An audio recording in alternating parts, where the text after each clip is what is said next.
Thank you, guys. Look, I've got to tell you, Tom Petty is one of my all-time favourite artists. I love everything about Tom and the Heartbreakers. There are many wonderful albums. So it was a great pleasure to catch up with filmmaker Cameron Crowe, who documented the recording of their 1982 album, Long After Dark.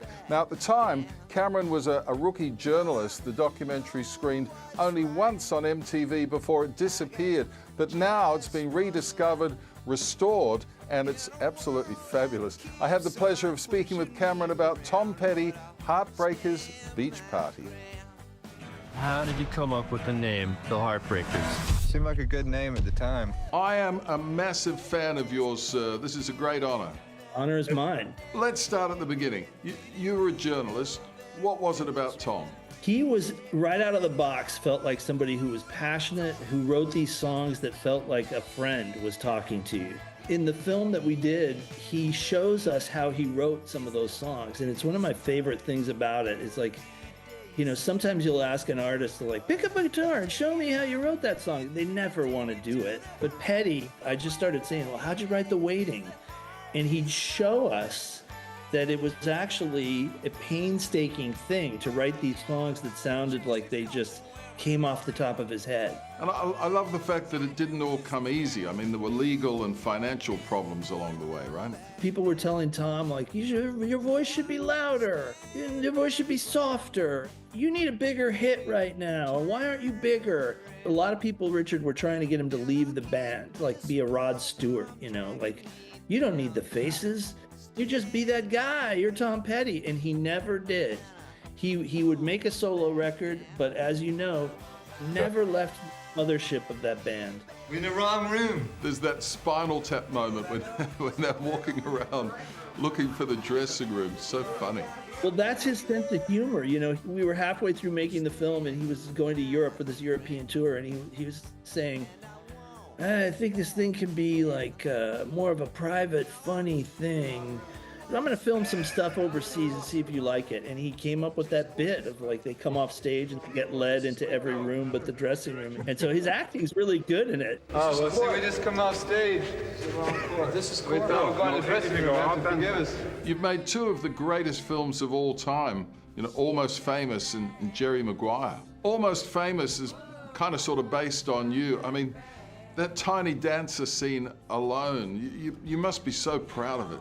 I'm so proud of it.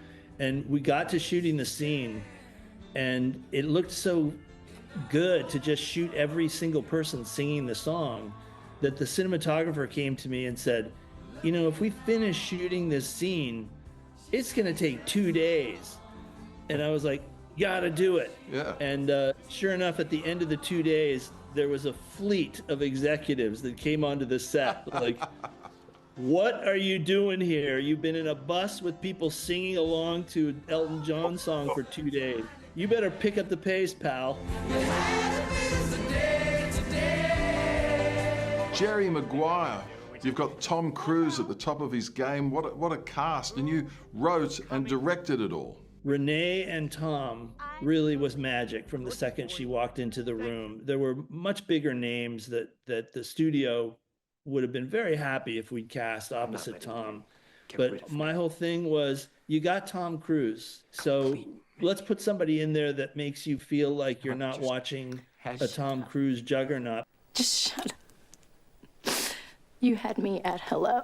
And then Cuba Gooding, he didn't care. He would just shove Tom out of the frame. He's like, you know, biggest star in the world. I don't care. Get out of the shot. What you gonna do, Jerry? Show me the money! Congratulations, you're still my agent. You get to be behind the camera for moments like that and just say, like, you know, Tom Petty was right. I think I want to do this for the rest of my life. So we have Tom to thank. Cameron, thank you so much for the hours of entertainment over the years. This has been a great pleasure, sir. Thank you, Richard. Same here. What a great guy, hey? Tom Petty. Heartbreakers Beach Party is out now on Paramount Plus. If you like a little bit of Tom Petty, you've got to have a look at this. It's terrific. And what about his movies that he's made? Cameron Crowe, what a legend, guys. I haven't heard that story before about the bus scene in Almost Famous. Yeah. I mean, it's such a great scene, and it brought that whole song back. Yeah. So iconic, so many lines in those movies. Yeah, it did. Thank you, Dickie.